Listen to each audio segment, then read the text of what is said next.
Mr. Speaker, it's clear that Liberal members will be voting against the motion. It's not clear what NDP members will be doing, so I hope to convince them to support the motion in my speech.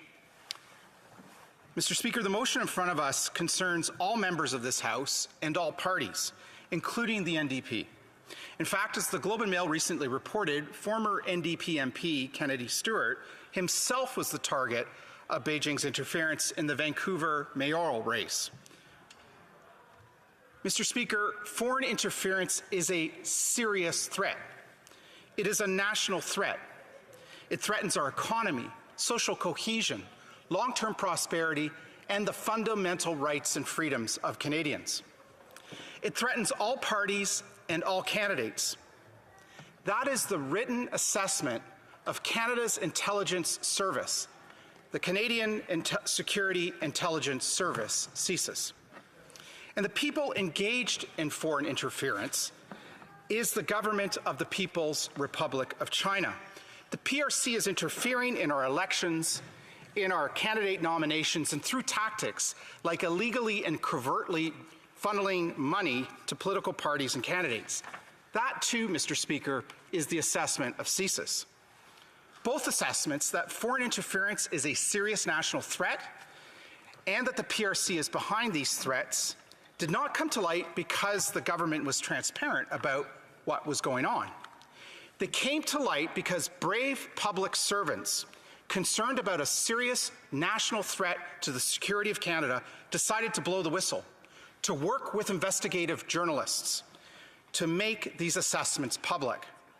They came to light through reports in the Globe and Mail, Global News, and other news outlets.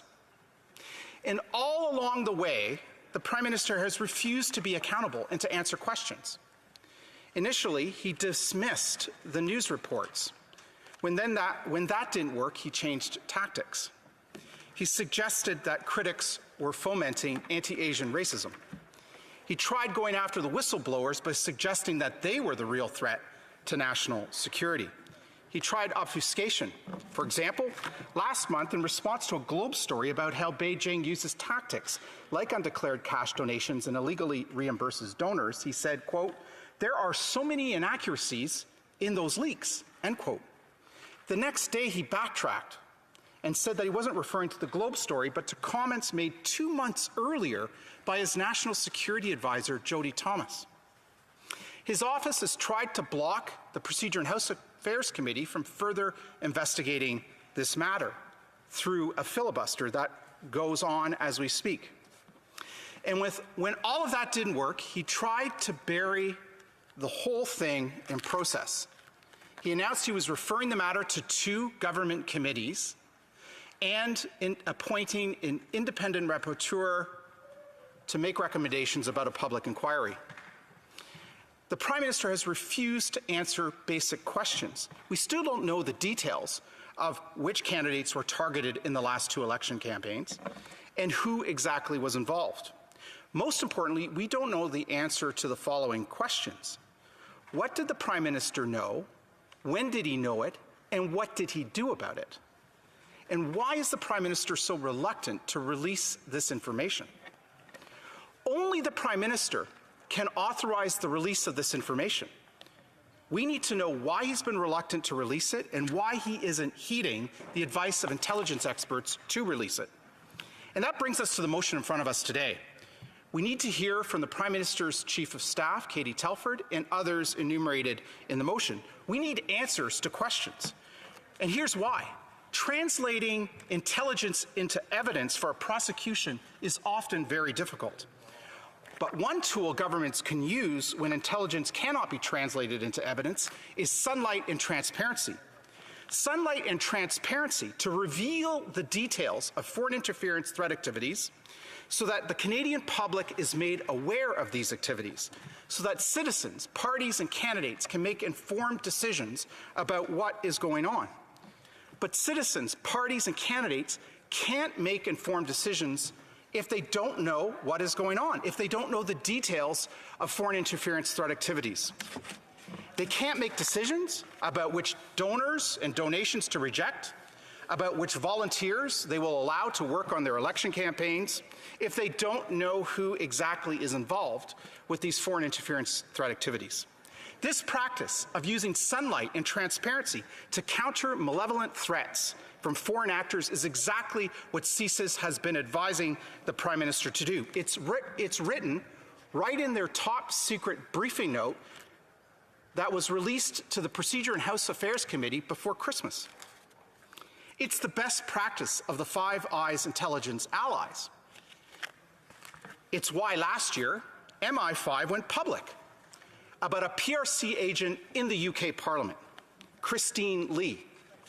MI5 informed the Speaker about this individual and the threat, and in turn the Speaker emailed the entire House of Commons with this individual's names, identifying her as a security threat. Members took appropriate action, cut off contact with this individual, and the integrity of the UK Parliament was protected. Sunlight and transparency worked, and the integrity of UK's democracy was ensured.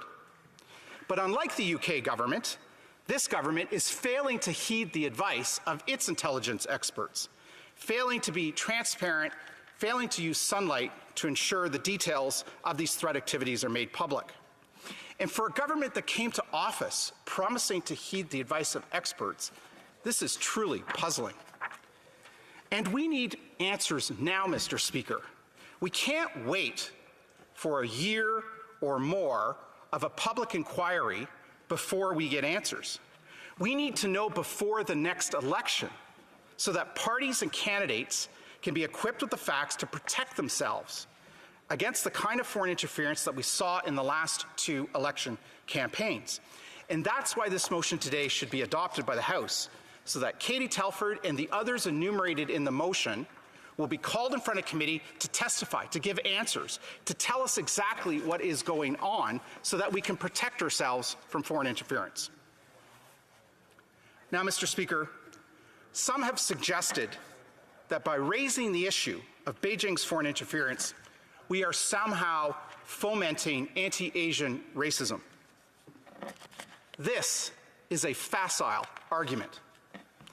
I say that as someone who knows what it's like to be the target of anti-Asian racism.